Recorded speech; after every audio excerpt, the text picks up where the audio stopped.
देश की राजधानी दिल्ली में केंद्रीय मंत्री एल मुरुगन के घर पर प्रधानमंत्री नरेंद्र मोदी पहुंचे। ये तस्वीर वहां से सामने आई क्योंकि पोंगल का त्योहार है और प्रधानमंत्री मोदी पोंगल के इस पर्व को मनाने के लिए केंद्रीय मंत्री मुरुगन के घर पर पहुंचे और उन्होंने बकायदा पूजा अर्चना की। पूरे विधि विधान के साथ उन्होंने पोंगल पर्व मनाया, गौ की भी पूजा की, उसमें शामिल हुए और बाद में उन्होंने अपने संबोधन में तमिल संस्कृति की जमकर तारीफ की।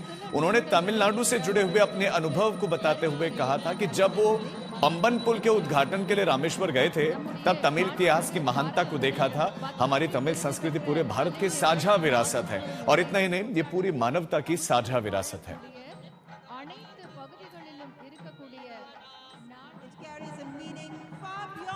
तो ये चार तस्वीरें हम आपको दिखा रहे हैं। प्रधानमंत्री नरेंद्र मोदी आज केंद्रीय मंत्री के घर पर पहुंचे, लेकिन इसके भी अपने सियासी मायने जरूर बताए जा रहे हैं क्योंकि दक्षिण की तरफ भारतीय जनता पार्टी की निगाहें हैं। प्रधानमंत्री नरेंद्र मोदी जो भी रस्में होती हैं इस पर्व की, उन तमाम रस्मों में जो है वो भाग लेते हुए दिखाई दिए।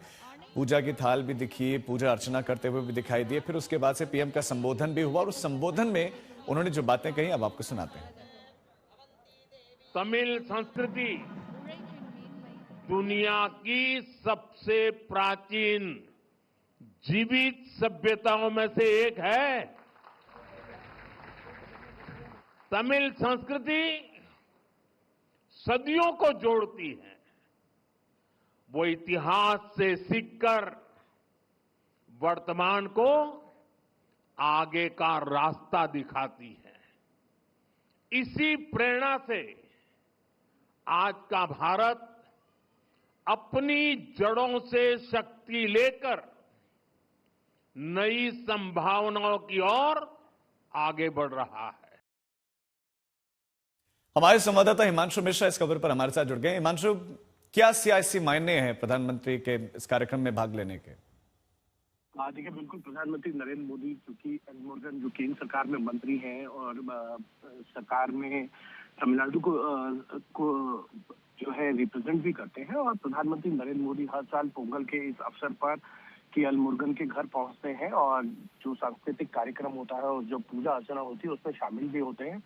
और आपने भी देखा कि किस तरीके से प्रधानमंत्री जो है पूरी तरीके से उस पूजा अर्चना के अंदर शामिल भी हुए हैं और एक तरीके से कहें तो पूरे रच और मंच जाते हैं। और वहां पर उन्होंने जो लोग वहां पर आए थे इस अवसर पर उनको संबोधित किया और बताया कि तमिल जो है विश्व की सबसे पुरानी संस्कृतियों में है। कहीं ना कहीं वो ये संदेश भी देना चाहते हैं तमिलनाडु के लोगों को कि उनकी संस्कृति जो है वो बहुत महान है।